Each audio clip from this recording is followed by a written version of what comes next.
Yun ay nangyari noong 1996 sa Ozone Disco Club. Ang nangyaring trahedya ngayon doon sa Ozone Club na kung saan maraming tao at maraming kabataan ang pumanaw. Alam nyo ba, ang Ozone Disco Club ang isa sa pinaka nakakatakot na disco na nangyari sa buong mundo, na kung saan marami ang pumanaw na kabataan. At dahil ito sa sunog at stampede, alam nyo ba kasi guys, naghahanap sila ng exit pero wala na silang mahanapan na exit hanggang sa mga nasunog na sila. Pero alam nyo ba, dahil magkaparehas ang 1996 at 2024 na calendar dahil sa leap year silang dalawa. At alam nyo ba, ang mga pinanganak ng 1996 ay maswerte daw ngayong taon na to.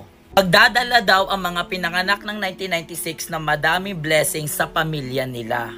So hanggang dito na lang, follow for more.